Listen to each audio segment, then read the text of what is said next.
ஒரே ஒரு ஊர். அந்த ஊருக்கு பேர் கொடையாளிப்பட்டி. அந்த பேருக்கு தகுந்த மாதிரி தான் அந்த ஊர் மக்களும். யார் என்ன கேட்டாலும் இல்லைன்னு சொல்லாமல் கொடுப்பாங்க.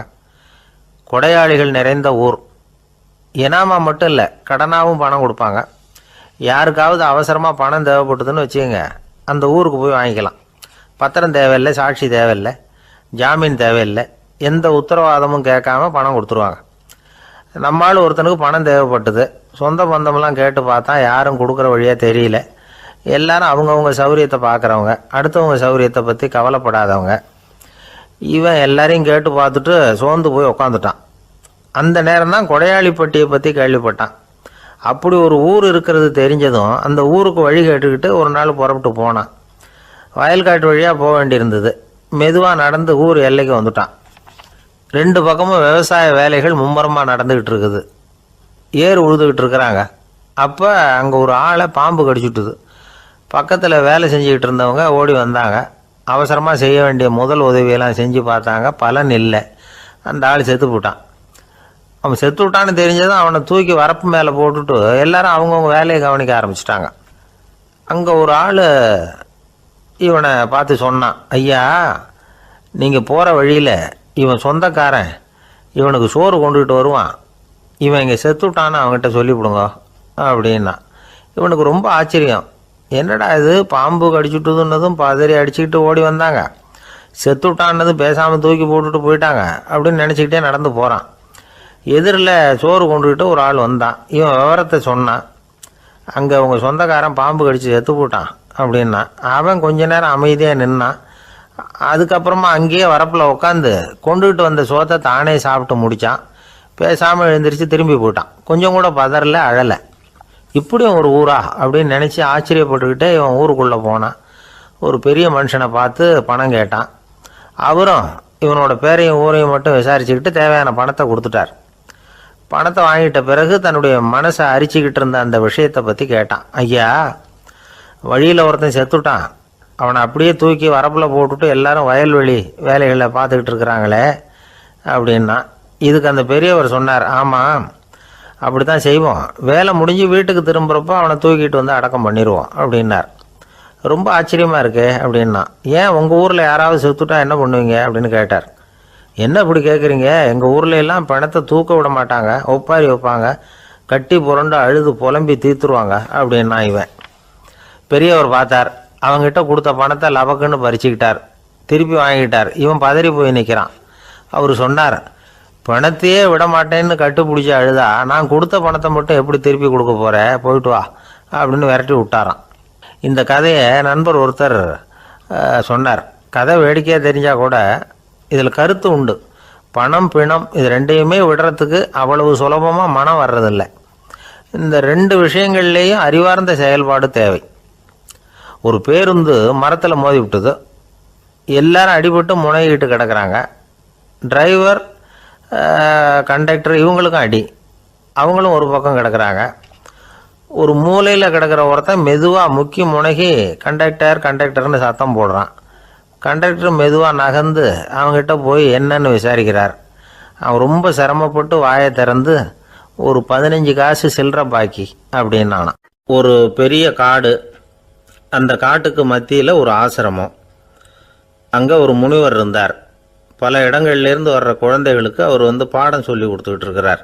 ஏழை பணக்காரர் அப்படிங்கிற வித்தியாசம்லாம் கிடையாதுங்க. எல்லாரும் அவர்கிட்ட தங்கள் பிள்ளைகளை அனுப்பி வச்சாங்க. மன்னர்களுடைய பிள்ளைங்க கூட அங்கே அவர்கிட்ட தான் படிக்கிறதுக்கு வருவாங்க. ஆனால் அந்த முனிவரை பொறுத்த வரைக்கும் எல்லா பிள்ளைங்களும் ஒன்று தான். இது யார் வீட்டு பிள்ளைன்னெல்லாம் பார்க்க மாட்டார். எல்லாரும் சமம். மாணவர்கள்லாம் அங்கேயே மாத கணக்கில் வருஷ கணக்கில் தங்கியிருந்து பாடம் கற்றுக்கிட்டு போகிறது வழக்கம். அவராக பார்த்து போகணுன்னு சொல்கிற வரைக்கும் அங்கேயே இருக்கணும், படிக்கணும். குருகுல வாசம். ஒரு சமயம் ஒரு ராஜகுமாரனும் அவர்கிட்ட படிச்சுக்கிட்டு இருந்தான். அவனுக்கு ஒரு 15 வயசு இருக்கும். சில வருஷம் கழித்து அந்த முனிவர் தன்கிட்ட இருக்கிற மாணவர்களுக்கெல்லாம் பரீட்சை வச்சார். அவங்களுடைய அறிவு முதிர்ச்சியை கணிக்கிறதுக்காக பல சோதனைகள்லாம் வச்சார். ஒவ்வொருத்தராக பார்த்து இனிமேல் நீங்கள் உங்கள் வீட்டுக்கு போகலாம் அப்படின்னு சொல்லி அனுப்பி வச்சுக்கிட்டு இருக்கிறார். எல்லாரும் போயிட்டாங்க. கடைசியாக மிஞ்சி இருந்தது ஒரே ஒரு மாணவன். அவனை மட்டும் வீட்டுக்கு அனுப்பலை. யார் அந்த பையன் தெரியுமா? அவன்தான் அந்த ராஜகுமாரன். ராஜகுமாரனுடைய தந்தைக்கு, அதுதான் இந்த ராஜாவுக்கு, அங்கே வயசு ஏறிக்கிட்டே போகுது. என்ன இது படிக்க போன பையன் இன்னும் திரும்பி வரலையே அப்படின்னு நினச்சார். வந்துட்டா சீக்கிரமாக அவனுக்கு பட்டம் கட்டிவிட்டு நாம் விலகிக்கலாமே அப்படின்னு நினச்சார். கல்யாணம் வேறு பண்ணி பார்க்கணும் பையனுக்கு. ஆனால் பையன் வர்ற வழியை காணும். ராஜா பார்த்தார். சரி, நேர்லேயே போய் என்னன்னு தெரிஞ்சுட்டு வந்துடுவோம் அப்படின்னு காட்டுக்கு புறப்பட்டார். அங்கே போய் முனிவரை பார்த்தார். முனிவர் இவரை அன்பாக வரவேற்று உட்கார வச்சார். அதுக்கப்புறம் ராஜா மெதுவா, எல்லாரையும் வீட்டுக்கு அனுப்பி வச்சுட்டிங்களாமே, ஏன் பிள்ளைய மட்டும் அப்படின்னு சொல்லி மெதுவாக இழுத்தார். முனிவர் இதுக்கு உடனே பதில் சொல்லலை. ராஜாவை கூப்பிட்டுட்டு போய் விருந்தினர் குடிசையில் தங்க வச்சார். அதுக்கப்புறம் சொன்னார், உங்கள் மகன் எல்லா பாடங்கள்லேயும் முதல் இடம் வாங்கியிருக்கான். இப்படி முதலாவதாக வர்ற மாணவனுக்கு நாங்கள் இன்னொரு தேர்வு வைக்கிறது வழக்கம். அதுலேயும் அவன் முதலாவதாக வந்துட்டான்னா அவன் ஒரு பெரிய வித்வான் அப்படிங்கிற கௌரவத்தை அடைஞ்சிருவான் அப்படின்னார். அதாவது முனிவர் அப்படி சொல்கிறார். அப்படி சொல்லிவிட்டு போயிட்டார் அவர். ராஜா அங்கேயே தங்கிட்டார். ராத்திரி படுத்து தூங்கினார். காலையில் எழுந்திரிச்சு அந்த குடிசைக்கு வெளியில் வந்தார் பல்லு விளக்கிறதுக்காக. அந்த சமயத்தில் தூரத்தில் ஒருத்தன் ஒரு கையில் கோடாலியை வச்சுக்கிட்டு தலையில் ஒரு பெரிய விறகு கட்டை சுமந்துக்கிட்டு வந்துக்கிட்டு இருக்கிறது மாதிரி தெரிஞ்சுது. யாராவது விறகு வெட்டியாக இருக்கும் அப்படின்னு நினச்சார் ராஜா. கிட்ட வந்ததும் உத்து பார்க்குறாரு. பார்த்தா அது தன்னோட புள்ள. திகைச்சு போயிட்டார். என்ன இது, ஒரு ராஜகுமாரனை கூட இது மாதிரி வேலையெல்லாம் செய்ய சொல்கிறாங்களே அப்படின்னு நினச்சார். ராஜகுமாரன் விறகு கட்டை கொண்டுகிட்டு போய் கொல்லை பக்கம் வச்சான். அந்த சமயம் முனிவர் அங்கே வந்தார். என்ன மகனே, விறகு வெட்டிட்டு வந்துட்டியா? சரி, இப்போ ஒரு துடைப்பத்தை எடுத்துக்கோ, விருந்தினர் குடிசையின் வாசல் பக்கத்தை கூட்டி பெருக்கி சுத்தம் பண்ணு போ அப்படின்னார். அப்படியே செய்கிறேன் குருவே அப்படின்னு சொல்லிவிட்டு போனான். சுத்தம் பண்ண ஆரம்பிச்சிட்டான். ராஜா பார்த்தார் இதை. உடனே ஓடியாந்தார். மகனே, என்ன காரியம் பண்ணுற? துடப்பத்தை கீழே போடுனார். இப்போ அந்த ராஜகுமாரன் சொல்கிறான், தந்தையே, இது என்னுடைய குருதேவரோட உத்தரவு. இங்கே நான் ஒரு மாணவன். இங்கே அரசனும் ஒன்று தான், ஆண்டியும் ஒன்று தான். குருதேவர் சொல்கிறத மறுக்காமல் செய்கிறது தான் எங்கள் கடமை அப்படின்னா. இந்த சமயம் முனிவர் அங்கே வந்தார். இவனை முதுகில் தட்டி கொடுத்தார். அப்புறம் ராஜா கிட்ட சொன்னார், அரசே, உங்கள் புள்ள எங்கள் கடைசி தேர்வுலையும் வெற்றி பெற்றுட்டான். பணிவு தான் மாணவர்களின் மிக உயர்ந்த குணம். குருநாதர் சொல்றது மனசுக்கு பிடிக்கலன்னா கூட மறுக்காம செய்யணும். அப்படி செய்யறதுனால எதை செய்யலாம் எதை செய்யக்கூடாது அப்படிங்கிற விவேகம் அவங்களுக்கு வந்துடும். செய்யக்கூடாததை கூட பெரியவங்க சொல்லிவிட்டா செஞ்சுதான் ஆகணும் அப்படிங்கிற பணிவு அவங்களுக்கு வந்துடும். இந்த குணம் வந்துட்டுதுன்னா அவங்க எத்தனை கடினமான வேலையாக இருந்தால் கூட ரொம்ப சுலபமாக செஞ்சு முடிச்சிருவாங்க. தூக்கத்திலேயும் அப்புறம் துக்கத்திலேயும் தோண்டு போட மாட்டாங்க. இந்த பணிவும் விவேகமும் அவங்கக்கிட்ட மன உறுதியை ஏற்படுத்தும். அந்த உறுதி உங்கள் பையனுக்கு வந்தாச்சு. இனிமேல் அவனை நீங்கள் அழைச்சிட்டு போகலாம். அவன் நிச்சயமாக பேரும் புகழும் பெறுவான் அப்படின்னார். ராஜா அவரை பார்த்து, குருதேவா, புரிஞ்சுக்கிட்டேன், என்னை மன்னிக்கணும் அப்படின்னாரு. அதுக்கப்புறம் மகனை அழைச்சிக்கிட்டு நாட்டுக்கு திரும்பி வந்துட்டார். இந்த கதையை இன்று ஒரு தகவலில் சொல்லுங்கள் சார், உங்கள் நிகழ்ச்சியில் சொல்லுங்கள் சார் அப்படின்னு சொல்லி மாணவர்கள் கேட்டால் பணிவாக இருக்கிறது எப்படி அப்படிங்கிறத புரிஞ்சுக்குவாங்க அப்படின்னு சொன்னார் ஒருத்தர். சரி சொல்லுவோம், அதுக்கு முன்னாடி நேர்லேயே ஒரு பையன்கிட்ட சொல்லி பார்க்கலாமே அப்படின்னு தோணுச்சு. உடனே ஒரு பையனை கூப்பிட்டோம். ஏன்பா, உங்கள் வாத்தியார் உனக்கு இது மாதிரி ஒரு பரீட்சை வச்சா என்ன பண்ணுவேன் அப்படின்னு கேட்டோம். நானும் அப்படி தான் சார் நடந்துக்குவேன், விறகு வெட்டுவேன், தொடப்பத்தினால கூட்டி சுத்தம் பண்ணுவேன், உடனே செஞ்சு முடிச்சிருவேன் சார் அப்படின்னா. பலே பரவாயில்லையே அப்படின்னோம். ஆமாம் சார், அப்படி செஞ்சால் தானே வீட்டுக்கு அனுப்புவார், இல்லைன்னா இன்னொரு வருஷம் இங்கேயே இருந்து படின்னு சொல்லி விடுவார், அதனால் அப்படி செய்வேன் அப்படிங்கிறான் அந்த பையன். பிரிட்டிஷ் ஆட்சி நடந்துக்கிட்டு இருந்த காலம் 1920களின் கடைசி. அப்போ நடந்த ஒரு உண்மை நிகழ்ச்சி இது. ஒரு கல்யாண மாப்பிள்ளை ரயிலில் இறங்க போகிறார். அவரை வரவேற்க ஒரு ராஜ குடும்பமே காத்துக்கிட்டு இருக்குது. மங்களூர்லேருந்து இறங்குற அந்த மாப்பிள்ளை யார் தெரியுமா? ஒரு நாய். உண்மைதான், அந்த நாய்க்கு தான் கல்யாணம். சுதேசி சமஸ்தானத்து மன்னர்களில் ஒருத்தர் ஜூனாகட் மகாராஜா. அவரோட வளர்ப்பு நாய் ரோஷனாரா. அதுக்கு கல்யாணம் பண்ணி வைக்கணும்னு ஆசைப்பட்டார். மாப்பிள்ளை தேடினார். மங்களூர் மகாராஜாவோட வளர்ப்பு நாய் ஒன்று இருந்தது, பேர் பாபி. இது ரெண்டுக்கும் கல்யாணம் நடத்த முடிவு பண்ணார். திருமணத்துக்கு வேண்டிய எல்லா ஏற்பாடுகளையும் பண்ணுங்க அப்படின்னு உத்தரவு போட்டார். ஆயிரக்கணக்கான அழைப்புதழ்கள், பல சமஸ்தான மன்னர்கள், ஜமீன்தார்கள், பிரிட்டிஷ் அதிகாரிகள், பெரிய பணக்காரங்க, இப்படி நிறைய பேருக்கு அழைப்புதழ்கள் அனுப்பி வச்சாங்க. பத்திரிகையை பார்த்தவங்கெல்லாம் திகைச்சு போயிட்டாங்களாம். இருந்தாலும் என்ன பண்ணுறது, ராஜாவே அழைக்கிறார், போகாமல் இருக்க முடியுமா? அந்த சமயத்தில் நாட்டின் கவர்னர் ஜெனரலாக இருந்தவர் இர்வின் பிரபு, அவருக்கும் ஒரு பத்திரிகை போயிருக்குது. வாங்கி பார்த்ததும் அவருக்கு பயங்கர எரிச்சல். உடனே குப்பை தொட்டியில் போட்டுவிட்டாராம். மாட்சிமை தங்கிய பிரிட்டன் சக்கரவர்த்தியின் பிரதிநிதியான தன்னை கேவலம் ஒரு நாயின் திருமணத்துக்காக அழைக்கிறதா அப்படின்னு அவருக்கு ஆத்திரம்.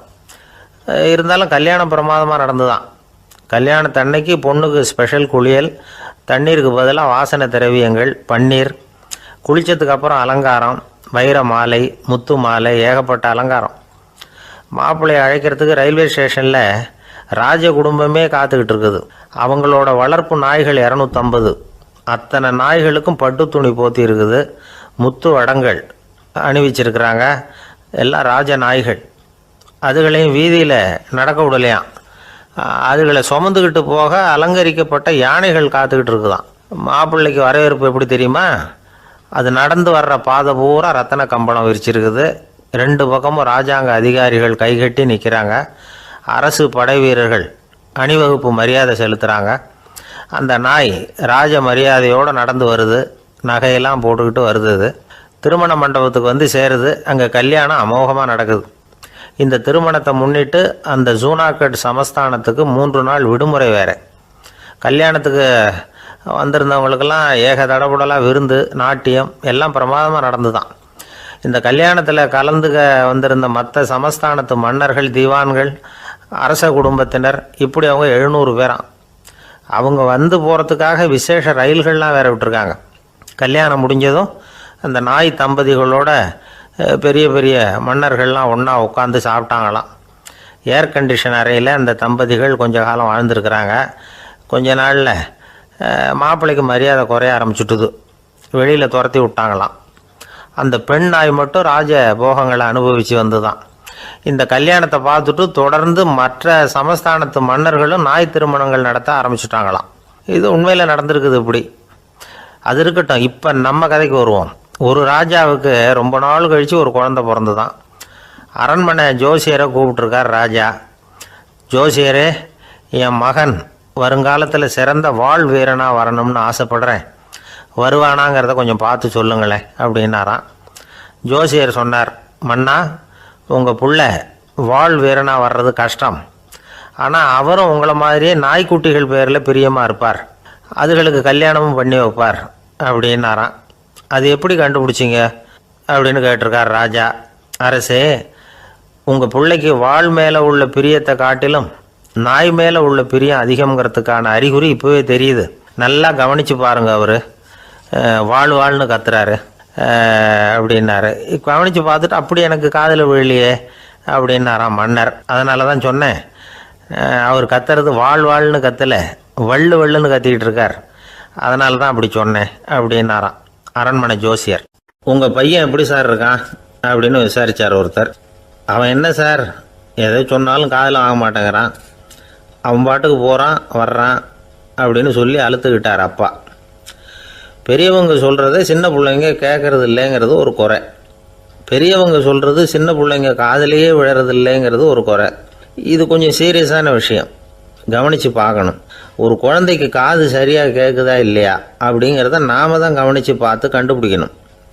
அதுவாக நம்மக்கிட்ட தவழ்ந்து அப்பா எனக்கு காது கேட்கல, அழைச்சிட்டு போங்க டாக்டர்கிட்ட அப்படின்னுலாம் சொல்லிகிட்டு இருக்காது. அது சரி, ஒரு குழந்தைக்கு காது சரிவர கேட்குதா இல்லையா அப்படிங்கிறத முன்கூட்டியே நாம் தெரிஞ்சுக்கிறது எப்படி? அதுக்கு சில வழி இருக்குது. உங்கள் குழந்தைய கொஞ்சம் அப்படி கவனித்து பாருங்கள். அடிக்கடி ஜலதோஷம், காதில் அரிப்பு ஏற்படுதா, மூக்கு விரிவாகவும், அப்புறம் டான்சில், அடினாய்டு, சத அழற்சி, இது மாதிரி ஏதாவது இருக்கா, வாயிலிருந்து எச்சில் ஒழுகுதா, குழந்தை வாயினால் சுவாசிக்குதா, பற்கள் முன்னாடி தள்ளி வளருதா, இதெல்லாம் அதுக்கு அறிகுறி. அப்புறம் இந்த VBDF TH இப்படி இந்த ஒலிகள் சேர்ந்த வார்த்தைகளை குழந்தை சரியாக புரிஞ்சுக்காது. இப்போ உதாரணத்துக்கு பட்டுன்னு சொல்லு குழந்தை அப்படின்னீங்கன்னா அது வந்து கட்டுன்னு சொல்லும். அதாவது பட்டு சவுண்டை அதால் புரிஞ்சிக்க முடியல. அப்புறம் உங்கள் குழந்தை வந்து உங்களை உறக்க பேச சொல்கிறானா, அடிக்கடி கேள்வி கேட்குறானா, சாப்பிட்றப்போ கவனம் இல்லாமல் இருக்கானா, படிப்பில் போதுமான முன்னேற்றம் இல்லையா, வகுப்பில் சரியாக கவனிக்கிறது இல்லையா, இப்படிலாம் இருந்தால் ஆரம்பத்திலேயே டாக்டர்கிட்ட அழைச்சிட்டு போய் சிகிச்சையை வந்து ஆரம்பிச்சுடலாம், குணப்படுத்தி விடலாம். குழந்தைக்கு காது சரியாக கேட்கலன்னா நீங்கள் செய்ய வேண்டியது என்ன தெரியுமா? அவனுக்கு காது கேட்கலேங்கிறதுக்காக அவன் முன்னாடி சத்தம் போட்டு பேசக்கூடாது. மெதுவாக சீராக பேசணும், அவனை பார்த்து பேசணும். உங்கள் உதட்டு அசைவுகள் வந்து அவனுக்கு உதவும், அதை பார்த்தே புரிஞ்சுக்குவான். நீங்கள் வாயில் வெத்தலை பாக்கு போட்டுக்கிட்டோ புகை பிடிச்சிக்கிட்டோ பேசக்கூடாது. அப்படி பேசினா அவனால் அந்த உச்சரிப்பை சரியாக புரிஞ்சிக்க முடியாது. ஒரு வார்த்தையை சொல்கிறீங்க, அவனுக்கு புரியல அப்படின்னா அதே வார்த்தையை மறுபடியும் சொல்லணும். அவனுக்கு நீங்கள் முதல்ல சொன்ன வார்த்தை புரியலேன்னு நினச்சிக்கிட்டு மறுபடியும் திருப்பி சொல்கிறப்போ அதே அர்த்தம் வரக்கூடிய வேறு வார்த்தையை சொல்லக்கூடாது. இப்படிலாம் நடந்துக்கிட்டால் அவனுக்கு வந்து மன திடத்தை ஏற்படுத்த முடியும்.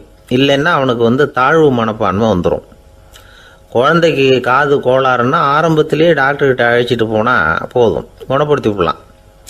அப்புறம் பார்த்துக்கலாமே அப்படின்னு அலட்சியமாக இருந்துட்டால் தான் கஷ்டம். சில பேர் கோபத்தில் சின்ன பிள்ளைங்க காதை பிடிச்சி திருகிறது உண்டு. இது ரொம்ப தப்பு. காது கையோடு வந்துட்டால் என்ன பண்ணுறது? ஒரு வேடிக்கை கதை, அது கதை தான், நிஜமாக நடந்ததில்லை, அது மாதிரி நடக்காது. ஒரு வேடிக்கைக்காக சொல்லப்படுற கதை. அதாவது ஒரு வீட்டில் அப்பா வந்து அம்மாவை பார்த்து சொல்லிகிட்டு இருக்கார், இதை பாரு, நாளைக்கு காலையில் என்னை சீக்கிரம் எழுப்பி விட்ரு, நான் செங்கல்பட்டு வரைக்கும் போயிட்டு வர வேண்டியிருக்கு அப்படின்னாராம். இதை அவங்க பையன் காதில் வாங்கிட்டு இருக்கான். அப்பாவுக்கு சிரமம் வேண்டாமே அப்படின்னு நினச்சி அவனே காலையில் யாருக்கும் தெரியாமல் எழுந்திரிச்சு புறப்பட்டு செங்கல்பட்டு போட்டான். சாயந்தரமாக திரும்பி வந்தான். அப்பா பையனை காணாமல் அலமோதிக்கிட்டு இருக்கிறார். சாயந்தரமாக பையனை பார்த்ததும் எங்கடா போயிட்டு வந்தேன்னு கேட்டார் கோவமாக. செங்கல்பட்டுக்கு போயிட்டு வந்தேப்பா, நீ வேணா அலைய வேண்டாமேன்னு அப்படின்னா. எதுக்கடா போனேன்னு அதட்டினார். அதான்ப்பா, நீ நேற்று வந்து அம்மா கிட்ட சொல்லிக்கிட்டு இருந்த, அதை காதில் வாங்கினேன், உனக்காக நான் போயிட்டு வந்தேன் அப்படின்னா. உடனே எந்த காதில் வாங்கினேன் அப்படின்னு சொல்லி காதை பிடிச்சி திருகினார். அந்த காது கையோடு வந்துட்டுது. இது நடந்து கொஞ்ச நாள் கழித்து அந்த அப்பாவும் பையனும் கடத்தெருவில் போய்கிட்டு இருக்கிறாங்க. எதிரில் ஒரு நாய் ஓடி வந்தது. அதுக்கு 2 காதும் இல்லை. என்ன இது, இந்த நாய்க்குட்டிக்கு 2 காதும் இல்லை அப்படின்னார் அப்பா. அதுக்கு பையன் சொல்கிறான், அப்பா அது 2 தடவை செங்கல்பட்டுக்கு போயிட்டு வந்துடுவோம் அப்படின்னானா. ஒரு அப்பாவுக்கு 2 பிள்ளைங்க. மூத்தவன் ரொம்ப அடக்கம், அப்பா எது சொன்னாலும் கேட்பான், பெரியவங்களுக்கு கீழ்ப்படிஞ்சு நடப்பான்.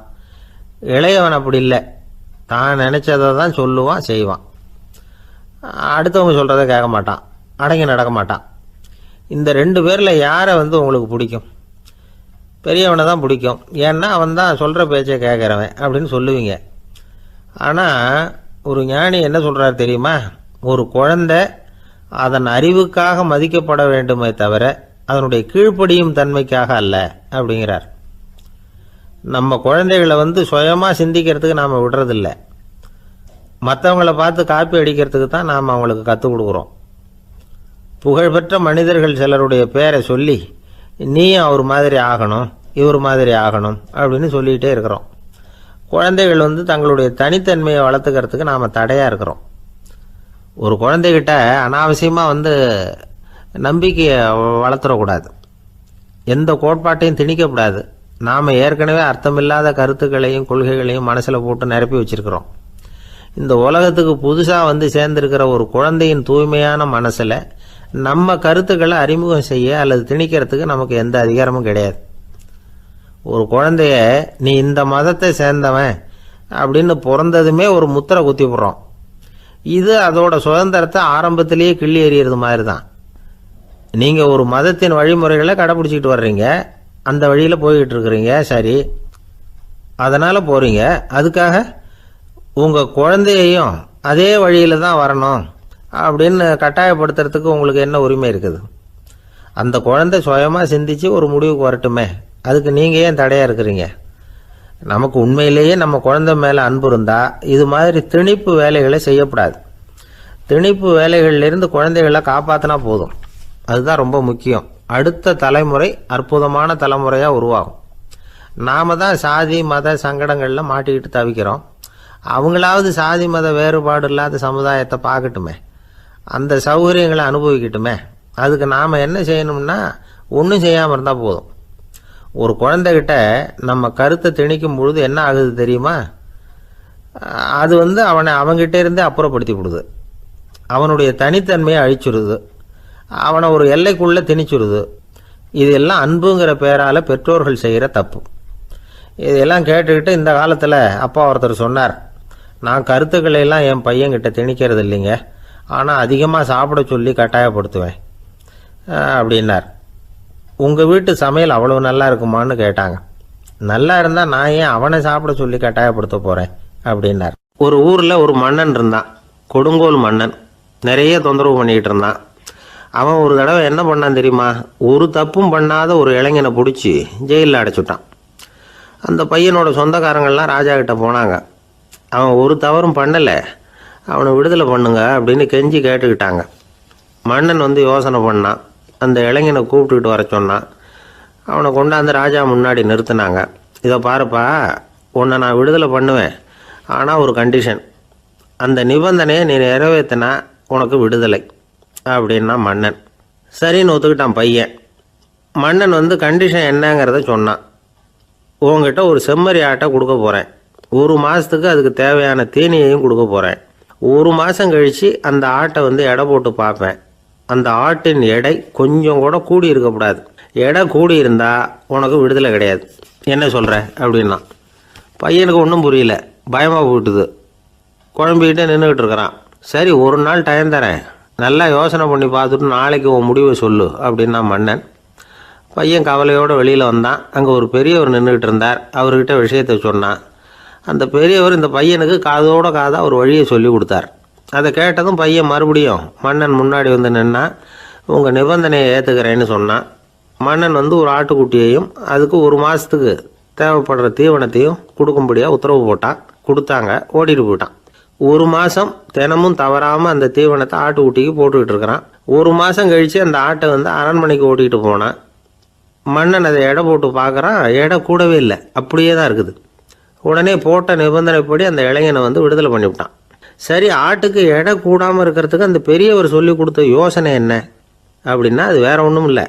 அந்த ஆட்டுக்கு எதிரில் அது கண்ணில் படுற மாதிரி ஒரு ஓநாயை கட்டி போட சொன்னார். அவ்வளவுதான். ஆட்டுக்கு ஓநாய்ங்கிறது பிறவி பகை. ஓநாயை பார்த்தா ஆடு நடுங்க ஆரம்பிச்சிரும், அவ்வளவு பயம். தினமும் அந்த ஆடு பயந்துக்கிட்டே தேனி சாப்பிட்டுது, எடை கூடல. அதுதான் ரகசியம். இது சின்ன பிள்ளைங்களுக்கான ஒரு கதை. இதிலேருந்து தெரிஞ்சிக்க வேண்டிய உண்மை என்னென்னா, நாமெல்லாம் சாப்பிட்றப்ப மனசும் உடம்பும் அமைதியாக இருக்கணும். அப்போ தான் அது உடம்புல ஒட்டும். அவசரத்துலேயும் பயத்துலையும் சாப்பிட்டா அது சரியாக ஜீரணமாகாது. இன்னொரு ராஜா இருந்தார். அவரும் ஒரு இளைஞனை ஜெயிலில் அடைச்சி விட்டார். விடுதலை பண்ணணும்னா ஒரு கண்டிஷன்னார். என்னன்னு கேட்டான். ஒரு ஆட்டுக்குட்டியை அவன் முன்னாடி கொண்டாந்து நிறுத்துவேன், நீ அதுக்கிட்ட ஒரு கேள்வி கேட்கணும், அதுக்கு சரியான பதிலை சொல்லணும். அப்படி செஞ்சுட்டா உனக்கு விடுதலைன்னார். இளைஞன் யோசனை பண்ணி பார்த்தான். சரின்னு ஒத்துக்கிட்டான். அது பிரகாரமே ஆட்டுக்குட்டியை பதில் சொல்ல வச்சுட்டான். என்ன நடந்தது தெரியுமா? ஆட்டுக்குட்டியை கொண்டாந்து நிறுத்தினாங்க. இவன் மெதுவாக அதுக்கிட்ட போனான். அது காதுகிட்ட போய் ஏப்ரலுக்கு அடுத்த மாதம் என்ன மாதம்னு கேட்டான். அது உடனே மேன்னு கத்திச்சு. இவன் விடுதலை ஆயிட்டான். ஆந்திர நாட்டில் ஒரு அரசர் இருந்தார். அந்த அரசர்கிட்ட ஒரு அமைச்சர் இருந்தார்.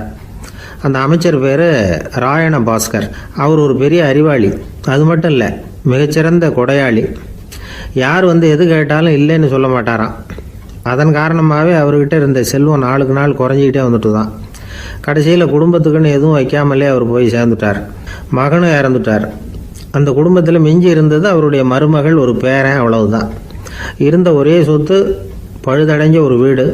அந்த அம்மா மற்ற வீடுகளில் வேலை செஞ்சு தன்னுடைய பிள்ளைய படிக்க வச்சுக்கிட்டு வராங்க. அந்த புள்ள ஒரு பெரிய வள்ளலுடைய பேரன்கிறது அந்த பள்ளி வாத்தியார்களுக்கும் தெரியும். அதனால் அவங்களும் இவங்ககிட்ட கொஞ்சம் அன்பாகவும் அக்கறையாகவும் பழகி பாடம் சொல்லி கொடுத்துக்கிட்டு இருக்கிறாங்க. ஒரு நாள் ஒரு புகழ்பெற்ற கவிஞர் ஒருத்தர் அந்த பள்ளிக்கூடத்துக்கு வந்திருக்கிறார். ஆசிரியர்கள்கிட்ட பேசிக்கிட்டு இருந்தப்போ ஒரு செய்தியை சொன்னாராம். ராயண பாஸ்கருங்கிற வள்ளல் எனக்கு நிறைய உதவிகள் செஞ்சுருக்கார். என்னை பாராட்டி பரிசுகள்லாம் கொடுத்துருக்கிறார். அந்த வள்ளல் வாழ்ந்த கிராமத்தை பார்க்கணுங்கிறதுக்காக தான் இப்போ இங்கே வந்திருக்கிறேன் அப்படின்னாராம். ஆசிரியர் உடனே இந்த பையனை கூப்பிட்டு, இதை பாருங்கள், இவன் யார் தெரியுமா, நீங்கள் குறிப்பிடுகிற அந்த வள்ளலின் பேரன் அப்படின்னு அறிமுகப்படுத்தினாராம். கவிஞரின் கண்களில் ஆனந்த கண்ணீர். அந்த பரவச நிலையிலேயே அந்த வள்ளலை பற்றி கவி பாட ஆரம்பிச்சுட்டாராம். இந்த சின்ன பையன் அதை கேட்டிருக்கிறான். உடனே என்ன பண்ணான் தெரியுமோ, தன் கையில் அணிஞ்சிருந்த ஒரு பொன் வளையலை கழட்டி அந்த கவிஞருக்கு பரிசாக கொடுத்துட்டானான். எல்லாருக்கும் ஆச்சரியம். தாத்தா இருக்கும் நிலையில் கொடுத்தார், பேரன் இல்லாத நிலையிலையும் கொடுக்குறான். பையனை எல்லாரும் பாராட்டினாங்களாம். இருந்தாலும் அவனுக்குள்ள ஒரு பயம் எதுவாக ஆரம்பமாச்சு. பள்ளிக்கூடம் விட்டு வீட்டுக்கு வரும்பொழுது அந்த பயம் இன்னும் அதிகமாயிட்டுது. அம்மா என்ன சொல்லுவாங்களோ தெரியலையே, ஏதோ திடீர்னு தோணிச்சு வளையல கட்டி கொடுக்கணும்னு கொடுத்துட்டோம். குடும்பம் இருக்கிற நிலையில் இப்படி நான் செஞ்சது தப்பா, வீட்டு செலவுக்கே அம்மா எவ்வளவு கஷ்டப்படுறாங்க, வீட்டுக்கு போனதும் என்ன நடக்குமோ தெரியலையே அப்படின்னு நினச்சி பயந்துக்கிட்டே அவன் வீட்டுக்குள்ளே அடி எடுத்து வைக்கிறான். அம்மா கூப்பிட்டு சாப்பாடு போட்டாங்க. அவங்க கண்ணில் படக்கூடாதுங்கிறதுக்காக ஒரு கையை பின்னாடி மறைச்சிக்கிட்டே இருந்தான். அம்மா இதை கவனிச்சிட்டாங்க. ஏய், உன் கையை ஏன் அப்படி வச்சிருக்கிற, உன் கைக்கு என்னாச்சு, ஏதாவது அடிபட்டு போச்சா அப்படின்னு கேட்டுக்கிட்டே கையை எடுத்து பார்க்குறாங்க. வளையல காணலை. வளையல் எங்கே அப்படின்னு கேட்குறாங்க. இவன் தயங்கிக்கிட்டே நடந்ததை சொல்கிறான். அதை கேட்டதும் அந்த அம்மாவோட முகம் கோபத்தால் சவுந்து போச்சான். முட்டாளே, என்ன காரியம் பண்ண அப்படின்னு கன்னத்தில் அரைஞ்சிட்டாங்களாம். அம்மா, என்னை அடிக்காத, ஏதோ தெரியாமல் தப்பு பண்ணிட்டேன் அப்படின்ட்டுருக்கான். மகனே, வளையலை கொடுத்ததுக்காக நான் உன்னை அடிக்கலை அப்படிங்க, பின்ன எதுக்கு அடித்தேன்னு கேட்டிருக்கான். உன் பாட்டனார் ஒரு பெரிய வள்ளல், அவர் எதையும் பாதி வேலையை செய்கிறதில்ல, அவருடைய பேரை நீ அரைகுறை வேலை செஞ்சுட்டு வந்திருக்கிற அப்படின்னாங்களாம். என்னம்மா சொல்கிறேன்ருக்கான். நீ ஒரே ஒரு வளையலை மட்டும்தானே கட்டி கொடுத்துருக்குற, கொடுக்குறதா இருந்தால் ரெண்டையும் சேர்த்துல கொடுத்துருக்கணும், அதுதானே உங்கள் தாத்தாவுக்கு பெருமை அப்படின்னாங்களாம். அம்மா, தெரியாமல் இப்படி செஞ்சுட்டேன், உங்கள்கிட்டையும் அரை வாங்கிட்டேன் அப்படி இப்படின்னு அவன் சொல்லியிருக்கிறான். இப்போ அம்மா கொஞ்சம் இருங்க, அந்த கவிஞர் இன்னைக்கு நம்ம ஊரில் தான் தங்கியிருப்பார், நாளைக்கு காலையில் தான் அவர் எங்கே இருக்காருன்னு விசாரித்து இன்னொரு வளையலையும் கொடுத்துட்றேன் அப்படின்ட்டுருக்கான். மகனே, நல்ல செயல்களையெல்லாம் நாளைக்குன்னு ஒத்தி போடாத, நாளைக்கு என்ன நடக்குங்கிறது யாருக்கு தெரியும், இப்போவே போ, எங்கே இருக்காருன்னு பாரு அப்படின்ட்டுருக்காங்க. மகன் புறப்பட்டான். பள்ளி ஆசிரியர்கிட்ட போய் கேட்டானா அந்த கவிஞர் எங்கே இருக்காருன்னு. அவர் சொன்னாராம். உடனே போய் அவர் இருக்கிற இடத்துல கதவை தட்டியிருக்கான். ராத்திரி நேரத்தில் இவனை கண்டதும் அவருக்கு ரொம்ப ஆச்சரியம். இவன் இன்னொரு கை வளையலையும் எடுத்து நீட்டியிருக்கான். அவர் திகைச்சு போய் நிற்கிறார். அவரால் என்ன பண்ணுறதுன்னே தெரியல. ஆனந்த கண்ணீர். இது பெரியவர்கள் கூற கேட்ட ஒரு வரலாறு. இன்றைக்கி இப்படிப்பட்டவங்களை பார்க்க முடியுமா? வறுமை வள்ளல் தன்மையை ஒன்று செய்து விடாதுங்கிறதுக்கு இது ஒரு உதாரணம். ஒருத்தன் இன்னொருத்தனை பார்த்து கேட்டானா, எங்கள் தாத்தா உங்கள் தாத்தாவுக்கு 100 ரூபா கடன் கொடுத்துருக்கிறார், அதை எப்போ திருப்பி கொடுக்க போகிறேன்னு. கவலைப்படாத, எங்கள் பேரன் அதை உங்கள் பேரன்ட்ட திருப்பி கொடுத்துருவான் அப்படின்னு அவன். எனக்கு வாழ்க்கையே வெறுத்து போச்சு சார் அப்படின்னு சொல்லிட்டு ஒருத்தர் வந்தார். கொஞ்ச நேரம் பேசினதுக்கப்புறம் அவர் அப்படி சொல்லியிருந்தா அதில் ஒரு அர்த்தம் இருந்திருக்கும். வர்றதுக்கு முன்னாடியே வாழ்க்கை வெறுத்து போச்சுன்னு சொல்லிட்டு வர்றார். என்ன சார் விஷயம்னு விசாரித்தோம். எங்கள் வீட்டில் தினம் 3 வேளையும் ஒரே மாதிரி சாப்பாடு சார், வித்தியாசமே கிடையாது. இப்படியே 3 மாதமாக சாப்பிட்டுக்கிட்டு இருக்கிறேன், அதை விட பட்டினி கிடந்து செத்துடலாம்னு தோணுது அப்படின்னார். ஒரு பெரியவர் சொன்ன தத்துவத்தை சொல்கிறதுக்கு ஆள் கிடைக்காம தவிச்சுக்கிட்டு இருந்தோம். இப்போ ஒருத்தர் கிடைச்சிட்டார், விட்டுலாமா? உடனே அவரை உட்கார வச்சு சொல்ல ஆரம்பிச்சிட்டோம். அதாவது நாம் அனுபவிக்கிற உணர்வுகளில் களிப்பு, மகிழ்வு, ஆனந்தம், இது 3க்கும் ஒன்றுக்கு ஒன்று வித்தியாசம் உண்டு. மேம்போக்காக பார்க்குறதுக்கு இது 3 ஒன்று மாதிரி தோணும், ஆனால் அது அப்படி இல்லை. களிப்புங்கிறது உடம்பை பொறுத்தது, மகிழ்வுங்கிறது மனசை பொறுத்தது, ஆனந்தம்ங்கிறது ஆன்மாவை பொறுத்தது. இப்படி இந்த 3 வகையான அந்த சுவைப்புகளின் தன்மையும் வேற வேற. இப்போ முதல்ல களிப்புங்கிறத எடுத்துக்குவோம். நம்ம புலன்களுக்கு களிப்பை தரக்கூடிய பொருள்களுக்கு சில விசேஷ குணம் உண்டு. அது எப்படின்னா, சீக்கிரமே சலிப்பு உண்டு பண்ணும். ஒருத்தர் அந்த பொருளை எடுத்துக்கிட்டா அது இன்னொருத்தருக்கு குறைஞ்சிரும். உணவு, உடை, இதெல்லாம் களிப்பை தரக்கூடிய பொருள்கள். இப்போ உதாரணத்துக்கு, ஒரு சாப்பாட்டு மேசையில் ஒரு பாத்திரத்தில் 10 இட்லி இருக்குது. அதில் ஒரு 2 இட்லியை நம்ம தட்டில் எடுத்து வச்சு சாப்பிட்றோம். நாம் சாப்பிட்ட அந்த இட்லி நிச்சயமாக எதிரில் உட்காந்துருக்கிறவருக்கு இல்லை, அவருக்கு உபயோகப்படாது. நாம் சாப்பிட்ட அதே இட்லியை அவரும் சாப்பிட முடியாது, அவர் வேற தான் எடுத்து வச்சுக்கணும். அது மாதிரி நாம் ஒரு சட்டையை எடுத்து போட்டுக்கிறோம். அதே சட்டையை அதே நேரத்தில் இன்னொருத்தர் போட்டுக்க முடியாது. புலன்களுக்கு களிப்பை தரக்கூடிய இது மாதிரி பொருள்கள்லாம் முதல் தடவை நமக்கு கொடுக்குற களிப்பை ரெண்டாவது தடவையும் கொடுக்காது. மூணாவது தடவை இன்னும் குறையும். கடைசியில் வெறுப்பாகவும் மாறிடும். ஒவ்வொன்றா இட்லியை தொடர்ந்து சாப்பிட்றோம்னு வச்சுக்கோங்க, முதல் இட்லி தரக்கூடிய சுவையை 30வது இட்லி தராது.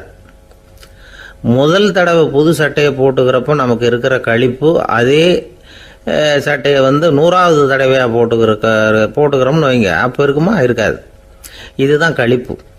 அதாவது சீக்கிரமே சலிப்பை தரக்கூடியது. ஒருத்தர் எடுத்துக்கிட்டால் இன்னொருத்தருக்கு குறைஞ்சி போகக்கூடியது. ஆனால் மகிழ்ச்சிங்கிறது அப்படி இல்லை. ஒருத்தர் அனுபவிக்கிறதுனால இன்னொருத்தருக்கு குறைஞ்சி போகாது. இப்போ காலையில் சூரியன் உதயம் ஆகிறத பார்த்து சந்தோஷப்படுறோம், அதையே இன்னொருத்தரும் பார்த்து சந்தோஷப்படலாம். ஒரு நல்ல சங்கீதத்தை கேட்குறோம், ஒரு அழகான ஓவியத்தை ரசிக்கிறோம். நீங்கள் ரசிக்கிற அதே நேரத்தில் இன்னொருத்தரும் அதை ரசிக்கலாம். அதனால் அது குறைஞ்சி போகிறதில்ல. இது மகிழ்வு. ஆனால் ஒன்று, ஒரே பாடலை திரும்ப திரும்ப கேட்டுக்கிட்டு இருந்தால் கடைசியில் அலுப்பு தட்டும். அதாவது மகிழ்வுங்கிறது எப்படின்னா, மற்றவங்களோட பகிர்ந்து கொள்றதுனால குறையாது. ஆனால் ஒரே பொருள் மீண்டும் மீண்டும் அனுபவிப்பை தர்றப்போ முதல்ல மகிழ்வு அதிகரித்து அதுக்கப்புறம் அது மங்கி மறைஞ்சு போயிடும். இதுதான் அந்த மகிழ்வுங்கிறதுக்கு இலக்கணம். சரி, இப்போ மூணாவதாக சுகம் தரக்கூடிய ஆனந்தம்ங்கிறது எப்படின்னா, இது நமக்கு உள்ளே இருந்து சுரக்கிறது. மனசு சலனங்கள்லேருந்து விடுபடுறப்போ இந்த ஆனந்தம் நமக்கு கிடைக்கும். இது நிலையான சுகம், ஆத்ம சுகம்.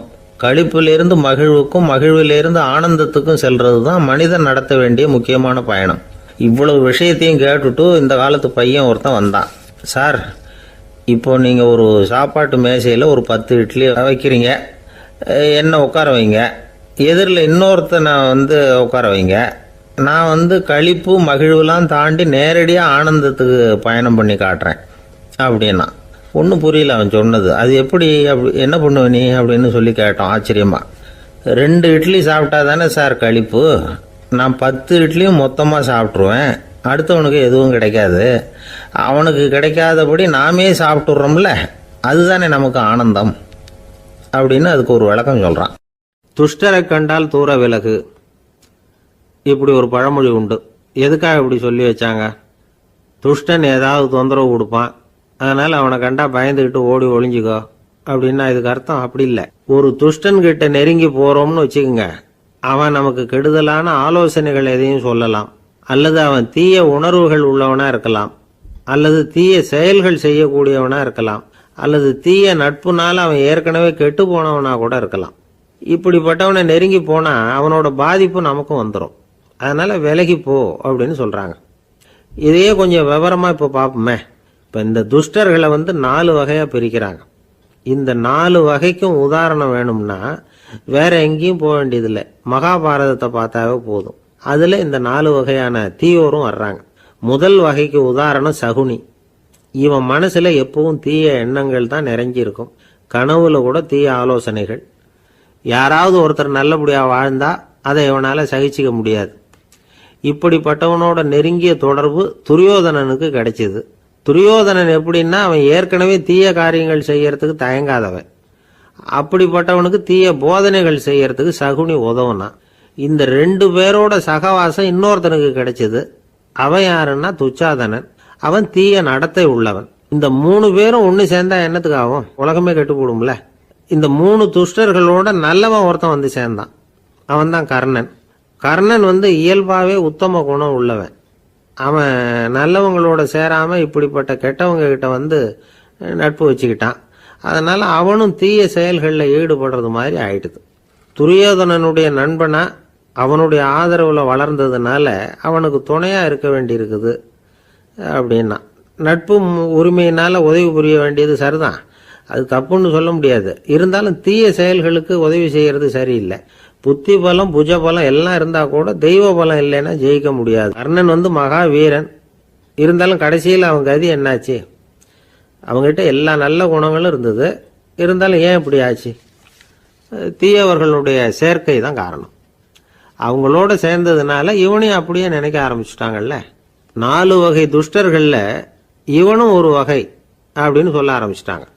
அதாவது தீய ஆலோசனைக்கு சகுனி, தீய உணர்வுகளுக்கு துரியோதனன், தீய செய்கைக்கு துச்சாதனன், தீய நட்புக்கு கர்ணன், இப்படி உதாரணமாயிட்டான். அதனாலதான் துஷ்டரை கண்டால் தூர விலகு அப்படின்னு சொன்னாங்க. அது புராண காலம். இப்பெல்லாம் நிலைமை கொஞ்சம் வேற விதமா இருக்குது. அன்னைக்கு ஒரு நாள் அப்படிதான் ஒரு காட்டு பாதையில யாரோ ஒருத்தர் அடிபட்டு கிடந்தார். யாரோ ஒரு துஷ்டன் அவனை அடிச்சு போட்டுட்டு போயிட்டான் போல இருக்கு. அந்த வழியா போன ஒருத்தர் பரிதாபப்பட்டு அவனை போய் தூக்குனார், ஆறுதல் சொன்னார். இதை பாருங்க, இந்த வழியா எப்பவும் தனியா வரக்கூடாது. ஏன்னா இங்க ஒரு ரவுடி இருந்துகிட்டு வர்றவங்க போறவங்களையெல்லாம் வழிப்பறி பண்ணிட்டு இருக்கிறதா கேள்விப்பட்டிருக்கிறேன் அப்படின்னாராம். இனிமே அப்படி கேள்விப்பட மாட்டீங்க அப்படின்னு அந்த ஆளு. ஏன்னு கேட்டிருக்காரு இவர். அவன் சொல்லியிருக்கான், நான் தான் சார் அந்த ரவுடி. இந்த வழியா போனவங்க கிட்ட தகராறு பண்ணேன். அவங்க தான் என்ன இப்படி அடிச்சு போட்டு என்கிட்ட இருந்த பணத்தையெல்லாம் பிடிங்கிட்டு போட்டாங்க சார். காலம் ரொம்ப கெட்டு போச்சு அப்படின்னு ரொம்ப பரிதாபமா.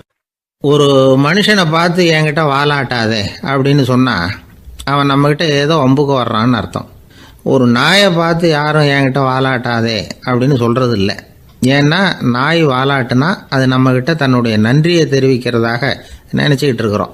ஆனால் அது அப்படி இல்லை அப்படின்னு சொல்கிறாங்க அது சம்பந்தமான நிபுணர்கள். ஒரு நாய் தன்னுடைய வாலை இந்த பக்கமும் அந்த பக்கமுமா இப்படியும் அப்படியும் ஆட்டிக்கிட்டு இருந்தா அது பதட்டத்தில் கூட இருக்கலாம்.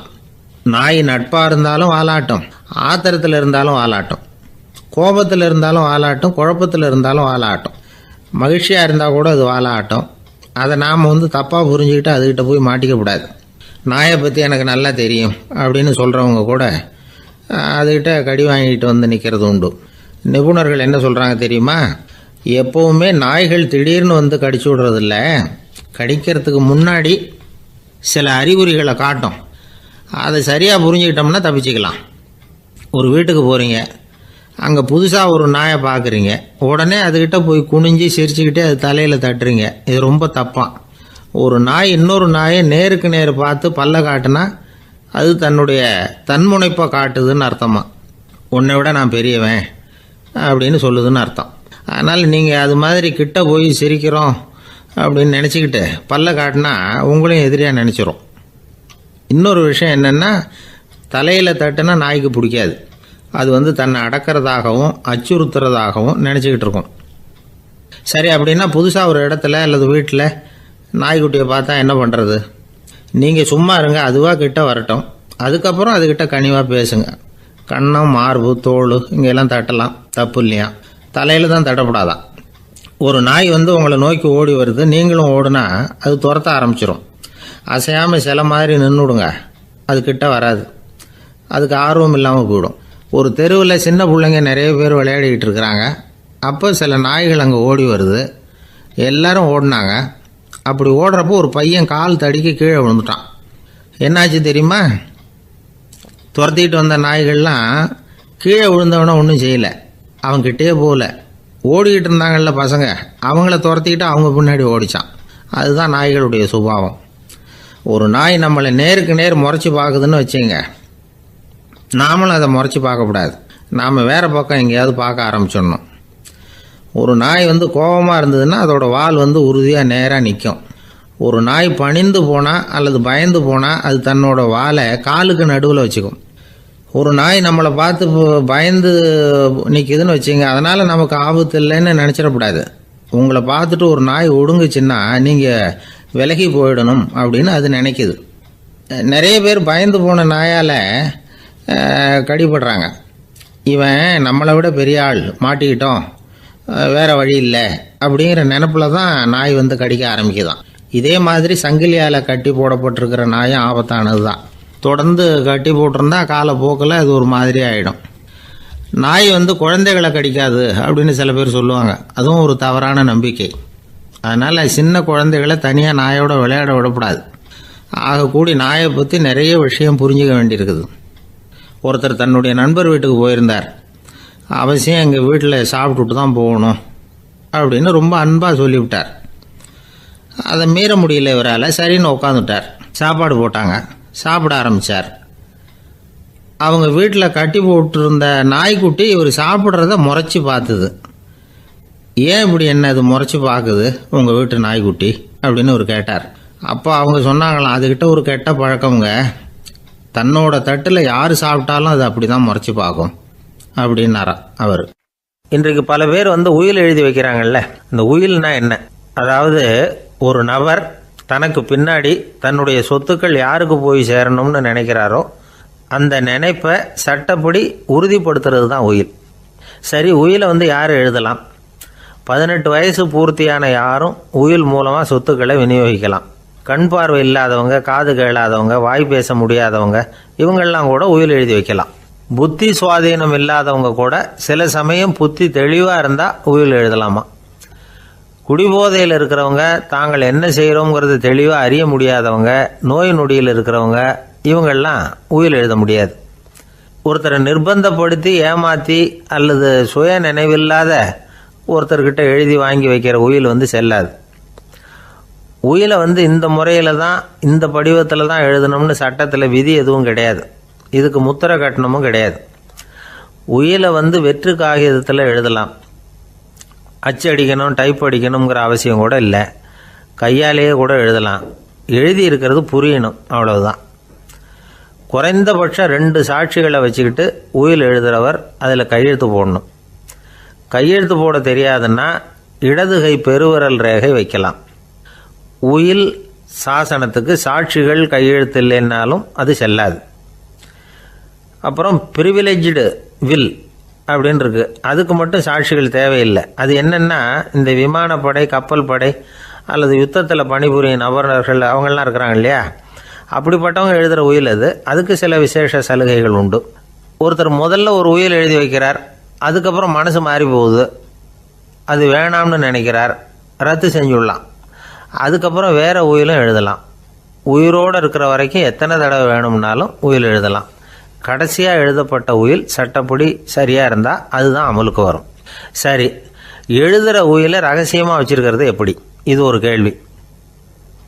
இதுக்கு என்ன செய்யணும்னா, ஒருத்தர் உயிலை எழுதினதுக்கு அப்புறம் அவர் தானாவோ அல்லது அங்கீகரிக்கப்பட்ட முகவர் மூலமாகவோ, அதாவது ஒரு ஏஜெண்ட் மூலமாகவோ, ஒரு கவரில் போட்டு சீல் வச்சு கவர் மேலே தன்னுடைய பெயரை எழுதி அல்லது அந்த ஏஜெண்ட் பெயரை எழுதி கவர் மேலே என்ன அடக்கம் செய்யப்பட்டிருக்கு, உள்ளே என்ன இருக்குது அப்படிங்கிற விவரம்லாம் எழுதி சார் பதிவாளர்கிட்ட ஒப்படைக்கலாம். இதுக்கு கட்டணம் உண்டு. அதுக்கப்புறம் எப்போ தேவைப்படுதோ அப்போ ஒரு மனு கொடுத்து அந்த கவரை திரும்ப வாங்கிக்கலாம். இப்போ எழுதுகிற உயிலை இவ்வளவு நாளுக்குள்ளே பதிவு செய்யணுங்கிற கால வரையறை உண்டா அப்படின்னு ஒரு கேள்வி வரலாம் இல்லையா? எப்போ வேணும்னாலும் பதிவு செய்யலாம். நம்மால் ஒருத்தர் ஒரு நாள் ரொம்ப அவசரமாக வந்தார். இந்த உயில் எழுதுறது சம்பந்தமாக பூரா விவரமாக எனக்கு உடனே தெரியணும்னார். நான் உடனே அவரை வக்கீல் ஒருத்தர்கிட்ட அழைச்சிட்டு போனேன். இவர் அவர்கிட்ட எல்லா விவரமும் கேட்டு தெரிஞ்சுக்கிட்டார். ரொம்ப தேங்க்ஸ்ன்னு சொல்லிவிட்டு 2 பேரும் வெளியில் வந்தோம். அதுக்கப்புறம் இவர்கிட்ட கேட்டேன், ஆமாம் இவ்வளவு விவரமாக கேட்குறீங்களே, உங்களுக்கு எத்தனை பிள்ளைங்க சார் அப்படின்னு கேட்டேன். 6 பேர் சார் அப்படின்னார். சரி, இருக்கிற சொத்து எவ்வளவுன்னு கேட்டேன். அதை இனிமே தான் சம்பாதிக்க போகிறேன் அப்படின்னார். ஒரு ஊரில் ஒரு மன்னர் இருந்தார். அழகான அரண்மனையில் அவர் இருந்தார். அந்த அரண்மனையை விட அழகாக ஒரு மாளிகையை அந்த ஊர்லேயே வேற ஒருத்தன் கட்டியிருந்தான். அப்படி கட்டி முடித்ததில் அவனுக்கு ரொம்ப பெருமை. எத்தனையோ செல்வந்தர்கள்லாம் பார்த்துட்டு, இந்த மாளிகையை விலைக்கு கொடுத்துட்றியா, எவ்வளவு விலை சொன்னாலும் சரி நாங்கள் வாங்கிக்கிறதுக்கு தயாராக இருக்கோம் அப்படின்னு சொல்லி கேட்டு பார்த்துட்டாங்க. நான் இதை விற்கிறதுக்கு தயாராக இல்லை அப்படின்னு சொல்லிவிட்டான். அவ்வளவு சிறப்பாக கலை அம்சத்தோடு அதை கட்டி முடிச்சிருக்கிறான். அதுவே ஒரு பெரிய அரண்மனை மாதிரி இருந்ததுன்னா பார்த்துங்களேன். சுற்றிலும் அழகான பூந்தோட்டம். ஒரு நாள் அவன் எங்கேயோ வெளியூர் போயிட்டு திரும்பி வந்துக்கிட்டு இருக்கிறான். அப்போது அந்த மாளிகை தீப்பெட்டி எரிஞ்சிக்கிட்டு இருக்கு. பதறி போட்டான். விலைக்கு கேட்டவங்க யாராவது இதை செஞ்சுருக்கணும், இல்லைன்னா மன்னரே செய்த சதியே என்னவோ, இப்படிலாம் அவனுக்கு சந்தேகம். ஒரு மூலையில் உட்காந்து அழ ஆரம்பிச்சிட்டான். அந்த சமயத்தில் அவனுடைய மகன் அங்கே ஓடி வந்தான். அப்பா அழாதீங்க, இதை நான் நேற்று ராத்திரியே நம்ம ஊர் மன்னருக்கு விற்றுட்டேன். இதை கட்டி முடிக்க நமக்கு எவ்வளவு செலவாச்சோ அதை போல் 3 மடங்கு விலைக்கு விற்றுட்டேன், கவலைப்படாதீங்க. இதை விட அழகான மாளிகையை நாம் புதுசாக கட்டிக்கலாம்னா. இதை கேட்டதும் அழுதுகிட்டு இருந்தவன் அழுகையை நிறுத்தினான், சிரிக்க ஆரம்பிச்சிட்டான். இதே இடத்த நான் மன்னர்கிட்ட இருந்து விலைக்கு வாங்குவேன், இதை விட அழகான மாளிகையை கட்டுவேன் அப்படின்னு சுற்றி நின்று எல்லார்கிட்டையும் சொல்லிக்கிட்டு இருந்தான். இந்த சமயத்தில் அவனோட இளைய மகன் ஓடி வந்தான். அப்பா, அண்ணன் சொன்னதெல்லாம் சரிதான், மன்னர்கிட்ட விலை பேசினதெல்லாம் உண்மைதான், ஆனால் விற்றது பேச்சு அளவில் தான். இனிமேல் தான் பத்திரம் வாங்கணும், எழுதணும், நீங்கள் கையெழுத்து போடணும், பதிவு பண்ணணும், மன்னர்கிட்ட பணம் வாங்கணும். அதுக்காகத்தான் உங்களை எதிர்பார்த்துக்கிட்டு இருந்தோம். அதுக்குள்ளே இப்படி ஆயிட்டுதுன்னா. இப்போ சிரிச்சுக்கிட்டு இருந்தவன் சிரிப்பை நிறுத்தினான். மறுபடியும் குழந்தை மாதிரி அழ ஆரம்பிச்சுட்டான். இது ஒரு சம்பவம். இதிலிருந்து என்ன தெரியுது? அந்த அழகான மாளிகை தன்னுடையது அப்படின்னு நினைக்கும் பொழுது அவனுக்கு அழுகை வந்தது. அது தன்னுடையது இல்லை அப்படின்னு நினைக்கிற போது சிரிப்பு வந்தது. மறுபடியும் அது தன்னுடையது தான் அப்படிங்கிற உணர்வு வரும்பொழுது அழுகை. எது எதிலிருந்து நீ நீங்கி இருக்கிறாயோ அது அதிலிருந்து உனக்கு துன்பம் இல்லை அப்படிங்கிறார் திருவள்ளுவர். இந்த உடம்பு என்னுடையதில்லை அப்படிங்கிற உணர்வு வந்துட்டா அது ஒரு பெரிய நிலை. அந்த நிலை வரணும். எல்லாத்தையும் பயன்படுத்திக்கலாம், ஆனால் பற்றில் விழுந்துடக்கூடாது. உலகத்தில் இருங்கள், ஆனால் உலகத்தவராக இருக்காதீர்கள். உலகிற்குள் இருங்கள், உலகம் உங்களுக்குள் வந்துவிட அனுமதிக்காதீர்கள். விலகி இருங்கள், விழித்திருங்கள், மௌனமாய் பார்த்திருங்கள் அப்படிங்கிறது சான்றோர் கருத்து. செய்ய வேண்டிய கடமையிலிருந்து விலகி இருக்கிறவர்கள் நம்மகிட்ட நிறைய பேர் உண்டு. அப்படிப்பட்ட ஒருத்தர் டாக்டர்கிட்ட போனார். டாக்டர், நான் ஒரு கவர்மெண்ட் ஆஃபீஸில் வேலை பார்க்குறேன், எனக்கு ஒரே அசதியாக இருக்குது, என்னை சோதிச்சு பாருங்கள், ஆலோசனை சொல்லுங்கள் ஏதாவதுன்னார். டாக்டர் அவரை பரிசோதனை பண்ணி பார்த்துட்டு சொன்னார், இதோ பாரு, உனக்கு இப்போ தேவைப்படுறது முழு ஓய்வு. நீ எவ்வளவு சீக்கிரமாக ஆஃபீஸுக்கு போறியோ அவ்வளவுக்கு உனக்கு நல்லது அப்படின்னாராம். ஒரு ஊரில் ஒரு ஆள் இருந்தான். கற்பனையிலேயே காலத்தை கடத்திக்கிட்டு இருந்தான். ஒரு நாள் ஒரு மரத்தடியில் உட்காந்துருந்தான். அவனுக்கு பசிக்கிற மாதிரி தெரிஞ்சுது. உடனே கற்பனையிலேயே சாப்பிட ஆரம்பிச்சிட்டான். அதாவது எதிரில் இலை போட்டு சாப்பாடு போடப்பட்டிருக்கிறதாகவும் அதை இவன் சாப்பிட்றதாகவும் நினச்சிக்கிட்டு கையை மட்டும் வாய்க்கும் தரைக்குமா அப்படியும் இப்படியும் கொண்டுகிட்டு போய் பாவனை பண்ணிக்கிட்டே இருக்கிறான். தூரத்தில் இருந்து பார்க்குறவங்களுக்கு இவன் ஏதோ பலமான விருந்து சாப்பிட்டுக்கிட்டு இருக்கிறான் அப்படின்னு தான் தோணும். அது மாதிரியே பண்ணிக்கிட்டு இருந்தான். அந்த வழியாக ஒரு சன்னியாசி வந்துக்கிட்டு இருந்தார். இவனை பார்த்தார். என்ன இவன் இப்படி பண்ணிகிட்டு இருக்கிறானே அப்படின்னு நினச்சாரு. கொஞ்ச நேரம் அவனையே உத்து பார்த்துக்கிட்டு இருந்தார். இவரை பார்த்ததும் அவன் இன்னமும் சுவாரஸ்யமாக சாப்பிட ஆரம்பிச்சிட்டான். அப்பப்பா, என்ன இது, இந்த குழம்பு இவ்வளவு காரமாக இருக்குது, என்னுடைய நாக்கே எரிஞ்சு போடும் போல இருக்கு அப்படின்னு சொல்லிக்கிட்டு பக்கத்தில் ஒரு குவளையை எடுத்து தண்ணி குடிக்கிறது மாதிரி பாவனை பண்ணுறான். அப்பாடா, இப்போ கொஞ்சம் பரவாயில்ல அப்படின்னு சொல்லிக்கிட்டு குவளையை கீழே வைக்கிறது மாதிரி ஒரு பாவனை பண்ணுறான். சன்னியாசி பார்த்தார். என்னப்பா, சாப்பாட்டில் காரம் அதிகமோ அப்படின்னார். ஆமாம் சுவாமி, ஞாபகம் மறதியில் கொஞ்சம் மிளகாய் அதிகமாக சேர்த்துக்கிட்டேன் அப்படின்னா. சரி சாப்பிடு அப்படின்னு சொல்லிட்டார். அவன் சாப்பிட்டு முடிக்கிற வரைக்கும் பொறுமையாக உட்காந்துருந்தார். அவன் அப்பாடா அப்படின்னு சொல்லிட்டு மறுபடியும் தண்ணியை எடுத்து குடித்தான். எல்லாம் கற்பனையிலேயே. அதுக்கப்புறம் சன்னியாசி பேச ஆரம்பித்தார். இதை பாருப்பா, உன்னுடைய கற்பனையை நான் மெச்சுறேன், இருந்தாலும் உன் சாப்பாட்டில் ஒரு இனிப்பையும் வச்சுருக்கலாமே, ஏன் மிளகாயை அளவுக்கு அதிகமாக போட்டுவிட்டு அவஸ்தைப்படுறேன் அப்படின்னார். அவன் யோசிக்க ஆரம்பித்தான். அதுக்கப்புறம் இவர் சொன்னார், இதை பாருப்பா, இனிமேல உன்னுடைய கற்பனையும் உயர்ந்ததாக இருக்கட்டும் அப்படின்னு உபதேசம் பண்ணிவிட்டு போனார். எப்பவும் உயர்வை பற்றியே சிந்திக்கணும். உயர்வு கிடைக்கலன்னா கூட அப்படி சிந்திக்கிறத நிறுத்தப்படாது அப்படிங்கிறார் திருவள்ளுவர். உள்ளுவது எல்லாம் உயர் உள்ளல், மற்ற அது தள்ளினும் தள்ளாமை நேர்த்து. ஊக்கம் இல்லாமல் உலகத்தில் வாழ்ந்து பிரயோஜனம் இல்லை. அதனால் உயர்வாகவே சிந்திக்கணும். அது நம்மளை ஊக்கப்படுத்தும். இது பெரியோர் வாக்கு. இந்த உலகத்தில் கற்பனையிலேயே வாழ்கிற சில கஞ்சர்களும் உண்டு. அதாவது 2 கஞ்சர்கள், 2 பேரும் பக்கத்து ஊரில் இருந்தாங்க. பொங்கல் சமயம் ஒரு கஞ்சன் தன்னுடைய மகனை கூப்பிட்டான். இதோ பாருப்பா, பக்கத்து ஊரில் என்னுடைய நண்பன் ஒருத்தன் இருக்கிறான், அவனுக்கு பொங்கல் பரிசு ஏதாவது கொடுக்கணும், நான் ஒரு 4 ஆட்டுக்குட்டியை தரேன், நீ கொண்டுகிட்டு போய் கொடுத்துட்டு வந்து விடுறியா அப்படின்னு கேட்டான். சரி, நான் புள்ள ஒரு பைய கையில் எடுத்துக்கோன்னா. அவன் எடுத்துக்கிட்டான். இந்த ஆட்டுக்குட்டி பிடிச்சிக்கோ அப்படின்னு சொல்லி ஒவ்வொன்றா போடுறேன் பார் அப்படின்னு சொல்லிட்டு 1 2 3 4 அப்படின்னு எண்ணிக்கிட்டே வெறும் சைகையாலேயே ஆட்டுக்குட்டியை பிடிச்சி போடுறது மாதிரி பாவனை பண்ணிகிட்டு இருக்கிறான். அவன் பிள்ளையும் அதை ரொம்ப அக்கறையாக வாங்கிக்கிறது மாதிரி வாங்கிக்கிட்டு அந்த பையை தூக்கிக்கிட்டு அடுத்த ஊருக்கு போகிறான். இவன் அங்கே போய் சேர்ந்த நேரத்தில் அந்த கஞ்சன் ஊரில் இல்லை, எங்கேயோ வெளியில் போயிருக்கிறான். அவனோட புள்ள மட்டும்தான் வீட்டில் இருந்தான். இவன் அவன்கிட்ட, இதை பாரு, எங்கள் அப்பா உங்கள் அப்பாவுக்கு ஆட்டுக்குட்டி கொடுத்து அனுப்பியிருக்கிறாரு, பிடிச்சிக்கோ அப்படின்னு சொல்லி பாவனையிலேயே ஒவ்வொன்றா எடுத்து அவங்ககிட்ட கொடுத்துட்டான். அவனும் வாங்கிட்டான் வாங்கிறது மாதிரி.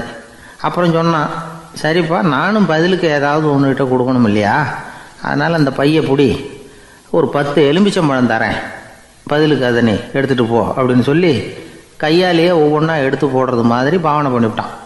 அவனும் ரொம்ப நன்றி அப்படின்னு சொல்லிவிட்டு அதை வாங்கிட்டு போயிட்டான். கொஞ்ச நேரம் கழித்து வெளியில் போயிருந்த அப்பங்காரன் திரும்பி வந்தான். உள்ளே சொன்னான், அப்பா, உன்னோட நண்பர் அவருடைய மகன் மூலமாக உனக்கு 6 ஆட்டுக்குட்டி கொடுத்து அனுப்பியிருந்தார், நானும் பதிலுக்கு ஒரு 10 எலுமிச்சம்பழம் கொடுத்து அனுப்பியிருக்கிறேன் அப்படின்னா. எப்படிடா கொடுத்தேன்னு கேட்டார் அப்பா. இப்படி தான் கொடுத்தேன்னு சொல்லி சைகையிலேயே காட்டினான். இதை பார்த்ததும் அப்பங்காரனுக்கு பயங்கரமாக கோவம் வந்துட்டுது. பலார்னு அரைஞ்சுட்டான் பையனை. ஏன்ப்பா அரைஞ்ச? 10 எலுமிச்சம்பழம் கொடுத்துட்டேனே அப்படிங்கிறதுக்காகவா அப்படின்னு கேட்டான். அது கூட பரவாயில்ல, நீ காட்டுற சைகையை பார்த்தா ஆரஞ்சு பழம் சைஸுக்கு இருக்குதே, அவ்வளவு பெருசாக ஏன் கொடுத்த? அதுதான் எனக்கு கோபம் அப்படி. ஒரு நண்பர் யாருக்கோ ஃபோன் பண்ணிக்கிட்டு இருந்தார்.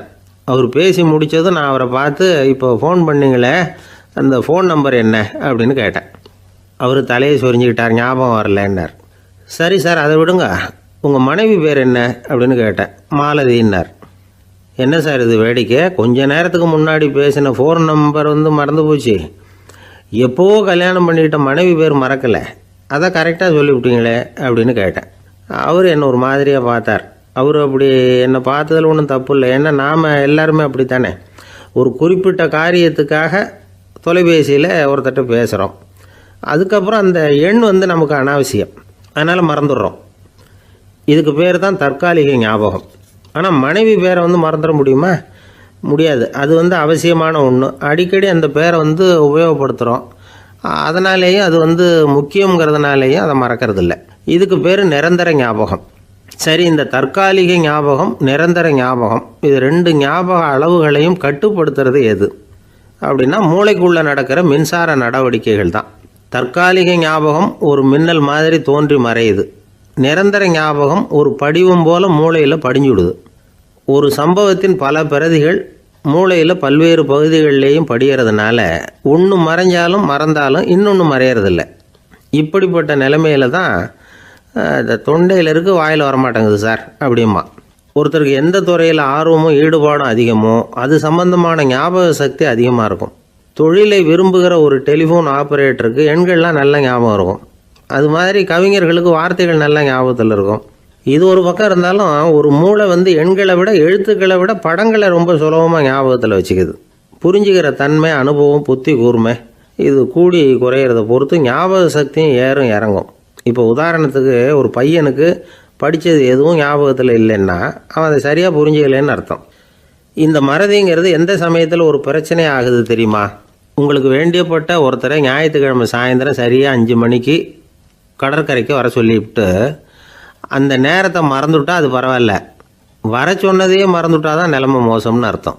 இப்படி இருந்தால் இது சிகிச்சை எடுத்துக்க வேண்டிய நிலைமைங்கிறத புரிஞ்சுக்கணும். ஆமாம், இதுக்கும் மருந்து இருக்குது. ஆனால் மூளை குறிப்பிட்ட அளவுக்கும் கீழே இயங்குறப்போவோ இன்னொன்று சொல்லுவாங்க, இந்த நியூரோ டிரான்ஸ்மிட்டர் அப்படின்னு சொல்லுவாங்க. அப்படிங்கிற மூளை ரசாயனம் ரொம்பவும் குறைஞ்சி போகிறப்போ மட்டும்தான் உபயோகப்படும். டாக்டர் என்ன சொல்கிறாங்க தெரியுமா? மூளையை பொறுத்த வரைக்கும் அதில் ஞாபக சக்தி அதிகமாக உள்ள மூளை, மறதி உள்ள மூளை அப்படின்னு ஒன்றும் கிடையாது அப்படிங்கிறாங்க. நினைவு வச்சுக்கிறதுக்கு பயிற்சி அளிக்கப்பட்ட மூளை, பயிற்சியற்ற மூளை அப்படின்னு வேணும்னா சொல்லலாம் அப்படின்னு சொல்கிறாங்க. அதனால் நம்ம ஞாபக சக்திங்கிறது நம்மக்கிட்ட இருக்கிற பயிற்சி, முயற்சி இதை பொறுத்து தான் அமையும்.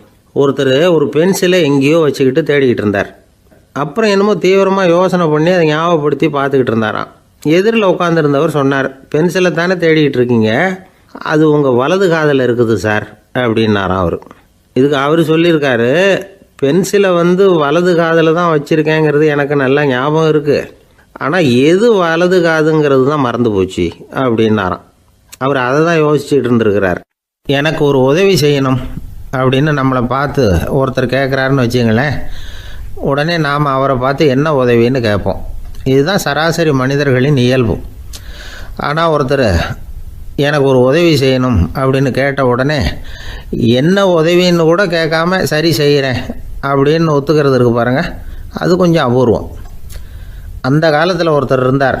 அவர் எப்படி தெரியுமா? உதவி கேட்குறவங்க நல்லவங்களா கெட்டவங்களா அப்படின்னு கூட பார்க்கல, தனக்கு நன்மையா தீமையா அப்படின்னு கூட பார்க்கல, உதவி செய்கிறேன்னு புறப்பட்டு விட்டார். அவர் யார் தெரியுமா? அவர் தான் நல சக்கரவர்த்தி. அவர் மாதிரி நாமும் உதவி கேட்குறவங்களுக்கு உடனே உதவி செய்கிறதுக்கு தயாராக இருக்கணும் அப்படின்னு சொன்னார் ஒரு ஆன்மீக பேச்சாளர். நல சரித்திரத்தை அவர் சொல்லிக்கிட்டு இருந்தார்.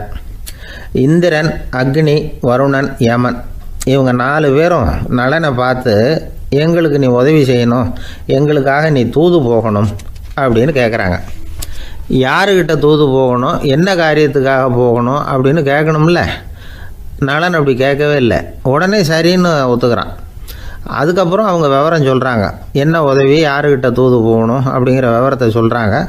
நலனுக்கும் அப்புறம்தான் புரியுது, எந்த தமயந்தியை இவன் காதலிச்சானோ, எந்த தமயந்தின் சுயம்பரத்துக்காக இவன் போய்கிட்டு இருக்கிறானோ, அந்த தமயந்தியை பார்த்து தங்களுக்காக அவகிட்ட வாதாடணும், பேசணும், தங்களில் ஒருத்தரை கல்யாணம் பண்ணிக்கும்படியாக கேட்கணும் அப்படின்னு அவங்க 4 பேரும் நலன்கிட்ட கேட்குறாங்க.